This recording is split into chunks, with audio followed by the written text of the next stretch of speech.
নমস্কার বন্ধুরা। আজকে সানডে, একটা বিশেষ দিন, এই ছুটির দিন। এই ছুটির দিনে একটু চিকেন না হলে হয় না। বাড়িতে বাচ্চা বাচ্চা ছেলেমেয়েরা চিকেন খেতে চায়। এই জন্য আজকে অন্যরকম একটু করবো, চিকেন ভর্তা করবো আজকে। এই ভর্তা করার জন্য একটু বোনলেস চিকেন নিয়েছি, পেঁয়াজ কুচি, আদা আদা রসুন রেডি করে নিয়েছি, মিক্সিতে পেস্ট করে নেবো।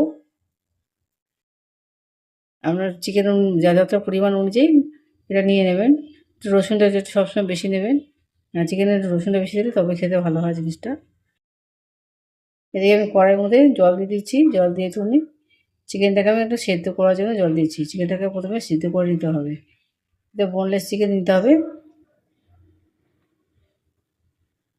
এবং জলের মধ্যে দিয়ে দিচ্ছি, জলের মধ্যে ভালো মতো করে সিদ্ধ হয়ে নিতে হবে।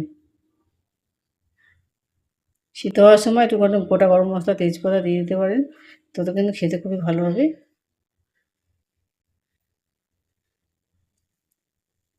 গোলমরিচ গোটা গোলমরিচও দিয়ে দেবেন সিদ্ধ হওয়ার সময়। ভালো মতো সিদ্ধ হয়ে যাচ্ছে না, দেখবেন আমার ভালো মতো সিদ্ধ হয়ে গেছে, তুলে দিচ্ছি আমি। আর এই চিকেন স্টকটাকেও ফেলবেন না, চিকেন স্টকটাকেও রেখে দেবেন, পরে আমরা এই স্টকটাকে পরে ব্যবহার করব। আবার আমি একটু মিক্সিতে মশলাটা করে নিচ্ছি। কিছুটা গোলমরিচ নেব, গরম মশলা নেব, এর মধ্যে কিছুটা দই নেব, টক দই। এই টক দই দিয়ে চিকেন ভর্তা করতে গেলে টক দই অবশ্যই দিতে হবে। টক দইটা দিলে ক্রিমি ভাবটা আসবে, খেতেও ভালো হয়। বাড়িতে যদি ফ্রেশ ক্রিম থাকে সেটা দিতে পারে, তাহলে আরও খুব স্বাদ বেড়ে যাবে। এর মধ্যে যদি কিছুটা কাজু বাদাম দিতে পারেন, কাজু বাদাম যত রিচ করবেন তত কিন্তু খেতে ভালো হবে। আমি আবার কাজু বাদামটা দিলাম না, দইটা দিয়ে আজকে রান্না করে দেখাবো। চিকেন দিয়ে সিদ্ধ ঠান্ডা হয়ে গেছে, আমি ছাড়িয়ে দিচ্ছি। ভালো মতো ছাড়িয়ে নেবেন, যত কুচি কুচি করতে পারেন তত ভালো হবে। যে কটা চিকেন নিয়েছি সব করে আমি ভালো মতো ছাড়িয়ে দিচ্ছি। ভর্তা করার জন্য অনেকে পেস্ট করে নিতে পারে, কিন্তু আমি আজকে পেস্ট করবো না, এইভাবে দেখাচ্ছি। এইভাবে কিন্তু খেতে খুব ভালো লাগে, ঝুড়ি মতো হয়ে গেছে। এভাবে হাত দিয়ে ঝুরঝুরি করে নেবেন।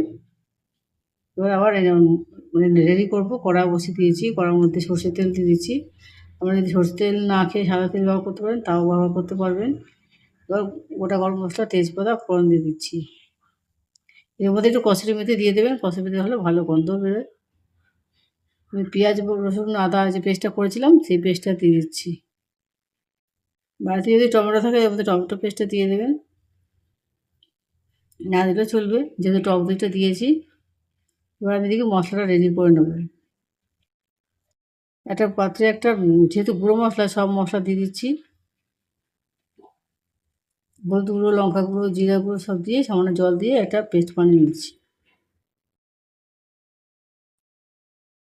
বাটা মশলা করলে তো পেস্ট করার দরকার ছিল না, যেহেতু আমি বাটা মশলা খাই না এখন। এই পেঁয়াজ, আদা রসুন পেস্টের মধ্যে এই আদা রসুন লঙ্কা গুঁড়োর পেস্টটা দিয়ে দিচ্ছি।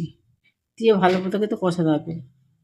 যে কোনো জিনিস ভালো মতো কষালে তবে কিন্তু সেই খাবারের স্বাদটা বেড়ে যায়। গ্যাসটা একটু মিডিয়াম থেকে কমিয়ে আছে দেবেন, ভালো করে কষিয়ে দিচ্ছি। এবার যে চিকেনটা ঝুরঝুরি করেছিলাম সেটাকেও দিয়ে দিলাম, দিয়ে আবার ভালো করে কষাবো, মাখামাখি করে ভালো করে নেড়ে ছেড়ে। টাইম নেবেন, এতে টাইম নিয়ে ভালো করে নেড়ে ছেড়ে ভালো করে কষাবেন, এতে আরও কিছুটা সফট হয়ে যাবে। এমনি চিকেনটা সেদ্ধ করা ছিল, নাড়তে নাড়তে আরও খুব সফট হয়ে যাবে। এখন কিন্তু আমি নুন দিইনি, সবার শেষের দিকে নুন দেবো। নুনটা প্রথম দিলে জল ছেড়ে যেতে পারে, মাংসটা ভালো তৈরি হবে না। ভর্তা ভালো খেতে পারবেন, এইভাবে টাইম নিয়ে রান্না করবেন, ভর্তা খেতে খুবই ভালো হবে। এবার নুনটা দিয়ে দিচ্ছি, যেহেতু আমার কষানোটা কমপ্লিট হয়েছে। আর লাইক এবং সাবস্ক্রাইব করতে ভুলবেন না, কমেন্টে আমাকে অবশ্যই জানাবেন কার এখন ভর্তা খেতে ভালোবাসে, চিকেন ভর্তা। রুটি দিয়ে, রাতের ডিনারে রুটি দিয়ে খেতে খেতে খুবই ভালো এই ভর্তাটা। এবার যে দইয়ের পেস্টটা করেছিলাম, দই আর গরম মশলার যে পেস্টটা তৈরি করেছিলাম সেটাকে দিয়ে দিচ্ছি।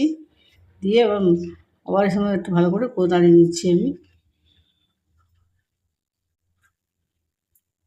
যেহেতু টক দই দিয়েছি, পরে কিন্তু আমাকে অবশ্যই একটু চিনি দিতে হবে। তবে এখন না, ভালো করে নেড়ে চেড়ে নিয়ে পরে লাস্টের দিকে চিনি দেবো। এবং ভালো মতো মিশ্রণটা ভালো মতো মিশে গেছে, টক দই মিশ্রণটা ভালো মতোই মিশে গেছে। এবার যে স্টকটা ছিল স্টকটা দিয়ে দেবো, আর হলুদ লঙ্কা গুঁড়োর যে জলটা ছিল সেটাকেও দিয়ে দিলাম, মশলা ধোয়া জলটা সেটাকেও দিয়ে দিচ্ছি।